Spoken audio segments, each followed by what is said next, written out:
Hello दोस्त। हमने आपसे वादा किया था कि कुछ न कुछ चीज़ें आपको बताते चलेंगे जो आपको एग्ज़ाम की नैया पार लगाए। यानी कहें तो तैयारी सब लोग करते हैं लेकिन पार वही होते हैं जिनकी कंसेप्ट बहुत क्लियर होती है। यानी बारीकियों से सीखना बहुत ज़रूरी है जब आपको किसी भी एग्ज़ाम की फाइनल कंडीशन तक आपको पहुंचना है। तो यहाँ भी उसी की बात कर रहे हैं जिसमें हम एनटीपीसी का अभी त्यौहार है, उसके जो आपका एग्ज़ाम की प्रोसेस शुरू होगी वो आपका शुरू आप देख लिए हैं डेट 28 दिसंबर 2020 से। अब उसके बाद ग्रुप डी का त्यौहार आएगा जो आपकी चलेगी अप्रैल से। अब यहाँ पे हम सफल अद्भुत राजनीति की बात किए थे जिसमें हम पार्ट 6 का बात कर रहे हैं। और कुछ लोगों को क्वाइरी आ रहा था कि चैनल पे वीडियो जिसमें टेक्निकल पढ़ाई का बहुत कम है। तो दोस्त टेक्निकल का भी काफ़ी वीडियो था और स्टडी का भी काफ़ी वीडियो है। मैथ का प्लेलिस्ट है, रीजनिंग का प्लेलिस्ट है और आपका जीके का प्लेलिस्ट है, करेंट अफेयर का प्लेलिस्ट है। उसको आप चैनल पे जाके प्लेलिस्ट वाले सेक्शन में देख सकते हैं। लेकिन हम पार्ट नंबर 6 में क्या बात करने वाले हैं। 5 तक तो हमने बात कर लिया था, अब छठा की बात करते हैं। तो 5 में हमने प्रश्न के बारे में भी बात किया था कि प्रश्न कितनी पुरानी पढ़नी चाहिए, तो वीडियो आप देख सकते हैं। लेकिन पार्ट नंबर 6 में हम बात करेंगे मल्टीपल शिफ्ट एग्जाम में क्वेश्चन कैसे तैयार होता है या प्रश्न कैसे तैयार होता है। तो सबसे बड़ी चीज़ है कि आपने जो देखा होगा कि कभी भी अगर किसी बुक को अगर आप पलट दें तो उस बुक में कौन से प्रश्न दिए होते हैं, मुख्य मुख्य प्रश्न को दिया जाता है। लेकिन मुख्य मुख्य प्रश्न कहाँ लागू होते हैं, जहाँ आपकी एग्ज़ाम 1 से 2 दिन या 3 दिन या 1 से 2-3 शिफ्टों में समाप्त हो जाती है। यानी उन्हें पेपर बनाना है, पेपर का 10 सेट बनाना है, 8 सेट बनाना है, तब तो ये सक्सेसफुल है। मुख्य प्रश्न आप रिपीट कर लीजिए, आपका एग्ज़ाम के नैया पार लग जाएगी। लेकिन अगर जहाँ पेपर 3-3 महीने चलते हैं और 90 शिफ्टों में चलती है, 80 शिफ्टों में चलती है, 100 में चलती है, जैसा कि ग्रुप डी और एनटीपीसी में होने वाला है, तो आपकी प्रश्न सेट भी 100, 90, 80 होंगे। तब मुख्य प्रश्न बहुत बौना साबित हो जाता है, आपके हर प्रश्न की इम्पोर्टेंट बढ़ जाती है। वैसी कंडीशन में आपको मल्टीपल शिफ्ट एग्ज़ाम की तैयारी करना कैसे होता है उसके बारे में इस वीडियो है। तो चैनल पे आप पहली बार आए हैं तो 5 वीडियो ज़रूर देखिएगा। मेरा ज़्यादा टाइम आपको वेस्ट नहीं होगा, 10-10, 15-15 मिनट के आसपास में एक वीडियो होगा और कुल मिला के 1 घंटा में सारे आपके पास सारे चीज़ें कवर हो जाएगी। तो अब यहाँ पे हम बात करते हैं डायरेक्ट आपको समझाने के लिए, हम पिछले एनटीपीसी के पेपर में लेके आते हैं। देखिए, हम एक प्रश्न आपको दिखा रहे हैं, AQI का क्या अभिप्राय है। तो हमने जानते हैं एयर क्वालिटी इंडेक्स होता है, एयर क्वालिटी इंडेक्स होता है। इस प्रश्न दिखाने का मतलब क्या है नहीं समझे होंगे, अभी समझ जाएंगे थोड़ी देर में। तो इस प्रश्न का डेट देखिए, 28 मार्च 2016 शिफ्ट 1 में पूछा गया है। दूसरे में हम आएंगे, एक और प्रश्न ले लेते हैं, 29 मार्च,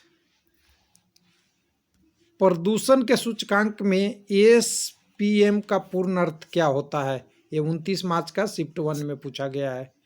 तो SPM सस्पेंडेंट पार्टिकुलर मैटर होता है और कई बार आपको ये PM 2.5 और PM क्या मिलता है, PM 10 के बारे में प्रश्न पूछ दिया जाता है। तो ये क्या है, पार्टिकुलेट मैटर या कह सकते हैं पार्टिकुलर भी कई जगह बोल देते हैं, पार्टिकुलेट मैटर है यानी सस्पेंडेड पार्टिकुलेट मैटर है। ये कब का आया है, 29 मार्च 2016 का। एक और प्रश्न ले लेते हैं, आप ही के लिए ले रहा हूँ सारा। ये है आपका 5 अप्रैल 2016 का, यानी 28 मार्च, 29 मार्च और 5 अप्रैल 2016, और सारा एग्जाम एनटीपीसी ही है। यहाँ प्रश्न क्या है, एनजीटी का पूरा नाम क्या है। तो नेशनल ग्रीन ट्रिब्यूनल कहते हैं इसे। तो नेशनल ग्रीन ट्रिब्यूनल नीचे में देखेंगे आपका होगा और इसकी मुख्यालय दिल्ली में है, जो प्रदूषण को कंट्रोल करती है। तो हमने आपको प्रदूषण बोल दिया तो आपको थोड़ा सा तो समझ आ ही गया होगा कि ये तीनों प्रश्न का रिलेशन किससे है। इन्वायरमेंटल इशू से रिलेशन है। अभी दिमाग में कुछ कुछ बातें आने लगी होगी और नहीं आती है तो वीडियो को देखिए, थोड़ी सी और आ जाएगी। तो कहने का मतलब यहाँ पे ये है कि एग्ज़ाम जो होता है आपका मल्टीपल शिफ्ट एग्जामिनेशन, उसमें से प्रश्न को डिवाइड किया जाता है किसमें? सबसे पहले सब्जेक्ट में। ध्यान दीजिएगा, लिख लेना आप जिसको जिसको नहीं आता है। सब्जेक्ट में दूसरी बार में आती है, सब्जेक्ट के बाद आपकी, सब्जेक्ट की पहले बात कर लेते हैं। तो सब्जेक्ट में बात कीजिएगा तो आपकी ज्योग्राफी से कितने आने हैं, हिस्ट्री से कितने आने हैं, मैथ से कितने आने हैं, रीजनिंग से आने हैं, जीके के कितने आने हैं। उसके बाद आता है टॉपिक से। तो इतना तो कहिएगा तो ये तो बेसिक लोग जानते हैं, इतना बोलिएगा आप भी, हम भी जानते हैं कि हमारा सिलेबस में जो टॉपिक है और सब्जेक्ट से प्रश्न आता है। लेकिन टॉपिक और सब्जेक्ट की बात तो बहुत ब्रॉड केस में है।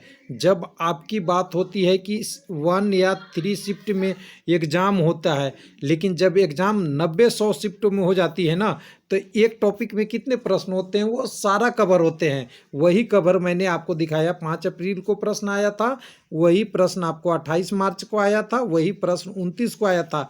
यानी टॉपिक सेम था, आपके प्रश्न अलग अलग थे। ध्यान से देखिएगा, अभी इसको हम निष्कर्ष में ऐसे भी नहीं आएंगे, इतनी जल्दी हम इसे छोड़ने वाले नहीं हैं, इसको और आगे हम ले चलेंगे। जो कोई चैनल पे मिलेगा नहीं, कॉपी करने वाले को नहीं मिलता। यहाँ पे आपको कोई जनरल, जब भी हम बात करते हैं तो ऑफिशियल की बात करते हैं। तो कल हमने बात किया था आरआरबी एनटीपीसी की एग्ज़ाम से, हमने ये डॉक्यूमेंट एक जगह से प्रोवाइड कराया है, जो कॉन्फिडेंशियल तो नहीं है लेकिन मेरे पास नहीं अवेलेबल था तो मैंने किसी से मंगाया है। इस डॉक्यूमेंट में अगर देखेंगे तो पहले हमने कल बात कर लिया था कि 2 साल के क्वेश्चन को आरआरबी कहता है कि सेम के सेम किसी एग्ज़ाम से नहीं लेना है। लेकिन अब हमारा जो टॉपिक था मल्टीपल शिफ्ट की बात तो यहाँ करने वाला है। तो देखिए, सबसे पहले कह रहता है यहाँ पे कि जो आपका एग्ज़ाम है उसका ई वाला टॉपिक पे आ जाइएगा ध्यान से। Question will be created topic wise and subsequently जी सेम विड बी क्लबेड। यानी एक टॉपिक अगर हमने अभी जो बात किया है उसी की बात कर रहा हूँ मैं, इधर उधर नहीं घुमा रहा हूँ। प्रदूषण या पॉल्यूशन का टॉपिक उठाया है, तो इनको अगर पॉल्यूशन के क्वेश्चन 50 शिफ्टों में देना है तो 50 क्वेश्चन एक बार पॉल्यूशन से ये बना लेंगे। अब ध्यान में रहे कि कोई ऐसा टॉपिक होता है जिसमें 50 प्रश्न नहीं होता है तो क्या करेंगे, तो हर टॉपिक को किसी में पॉल्यूशन से ले लिया तो किसी में आपका इन्वायरमेंटल के दूसरे पार्ट से ले लेंगे, किसी में इन्वायरमेंटल के थर्ड पार्ट से ले लेंगे। ऐसे ऐसे करके प्रश्नों को क्या कर देते हैं, पहले क्लब कर देते हैं, एक साथ क्या कर देते हैं, जोड़ देते हैं। समझ गए? यानी अगर हमें लेना है कि इन्वायरमेंट से 10 प्रश्न लेना है एग्जाम में, तो 10 प्रश्न नहीं, हम पूरे प्रश्न को संख्या कितने 1000 सेट कर लेते हैं और इसको 100 शिफ्ट में डिवाइड कर देना है, तो हमारा 10 पर शिफ्ट एक क्वेश्चन आ जाएगा। ऐसे ही अगर हमें 2 क्वेश्चन लेना है तो उसको 20 से डिवाइड करके ऐसे अलग अलग शॉर्ट के शिफ्टों के टर्म में कर लेंगे। यानी कहने का मतलब है जितनी शिफ्ट है उस हिसाब से उस टॉपिक को एक साथ इकट्ठा कर लेंगे। तो कहते हैं कि इकट्ठा कर लेंगे तो क्या होगा, कई जगह डिफ़िकल्ट हो जाएगा, कई जगह इजी हो जाएगा। तो इसके लिए भी बोला गया है कि प्रश्न डिफ़िकल्ट को असाइन करने के लिए ऐसा देखना है कि एक्सपर्ट को इसको ऐसा वैलिडेट करना है कि पैनल इसको डिसाइड करेगा ये प्रश्न सही है, यानी इसमें अगर सारे प्रश्न डिफ़िकल्ट हो गए, इसमें सारा इजी हो गए, इसको भी अलग अलग करना है। हालांकि कई बार ये नहीं हो पाता, किसी शिफ्ट में बहुत डिफ़िकल्ट प्रश्न हो जाता है, किसी में इजी हो जाता है, लेकिन कहा जाता है कि ऐसा करना है कि सब एक जैसा हो। लेकिन जब एग्ज़ाम की बारी आती है तो क्या होता है, कंप्यूटर का प्रोग्राम चलता है और वो क्या कर देता है आगे, ये अगले प्रश्न में हम एच में बात करेंगे। तो pool the question is a created topic wise subject wise with a proper tagging with difficult level to each question. यानी इसमें जो डिफ़िकल्ट लेवल और इजी लेवल मार्क किए थे उसमें से उसको एक एक प्रश्न को पूल कर लेगा। और पूल कौन करेगा, तो एच में complete set of question paper will be generated from pool of the question through computerized program just before downloading the question paper for the examination। तो अब यहाँ 2 सवाल उठता है कि जब एग्ज़ाम शुरू होगा तब तक किसी को पता नहीं रहता कि कौन सा प्रश्न किसके शिफ्ट में आने वाला है। ये कौन डिसाइड करता है? कंप्यूटर की प्रोग्राम करती है। यानी पेपर लीक होने वाले जो संभावना है वो क्या हो जाती है? कम हो जाती है। तो इसको डिटेल में हम बात करेंगे टेक्नोलॉजी के बाद में, जब आगे की बात करेंगे नेक्स्ट वीडियो में। लेकिन जो आपका प्रश्न आता है उसको कैसे डिफाइड करना है, तो इस वीडियो का सारांश देखिएगा। मल्टीपल प्रश्न के लिए आपको क्या करना चाहिए, ये तो डिसाइड उन्होंने कर लिया कि हम टॉपिक बाई प्रश्न को ले लेंगे, उसमें से एक टॉपिक की प्रश्न को सारा इकट्ठा कर लेंगे उस सब्जेक्ट का, जिस सब्जेक्ट का वेटेज उतनी है। उसके बाद उसमें से हम जब एग्ज़ाम होने वाला स्टार्ट होगा तो उसमें से डिफ़िकल्ट और इजी को ऐसा सीक्वेंस बनाएंगे कि पूरी एग्ज़ाम एक जैसा हो, और उसमें हम उस प्रश्न को क्या एग्ज़ाम से जस्ट पहले हम कंप्यूटर से पुल करके स्टूडेंट के लिए 100 प्रश्न लगा देंगे कि आपको ये एग्ज़ाम देना है।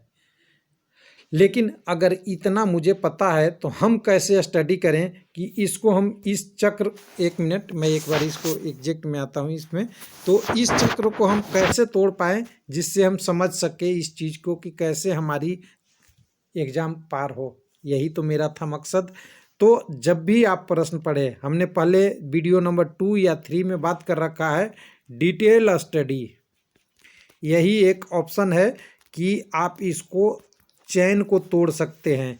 यानी कितने लोग भागते हैं कि MCQ क्वेश्चन पढ़ना है और एक दिन में 10,000 क्वेश्चन मुझे पढ़ना है, 100 क्वेश्चन पढ़ना है या 1,000 पढ़ना है, सबकी अपनी अपनी कैपेबिलिटी के अनुसार से। लेकिन ये बिल्कुल रफ हो चुका है आइडिया, इसे फेंक दीजिए अपने घरों में। आप जब भी पढ़िए डिटेल स्टडी पढ़िए, तभी मल्टीपल शिफ्ट एग्ज़ाम में आप आगे बढ़ेंगे।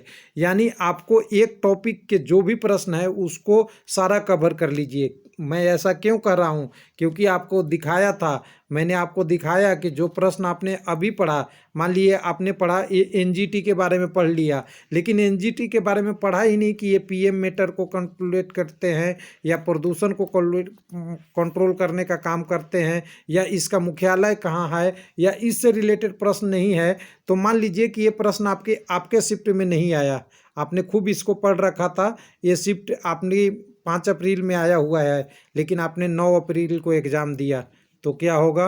आपका 28 अप्रैल को होगा, तब क्या होगा? आपके फरवरी में ही एग्ज़ाम हो जाएंगे, तब क्या होगा?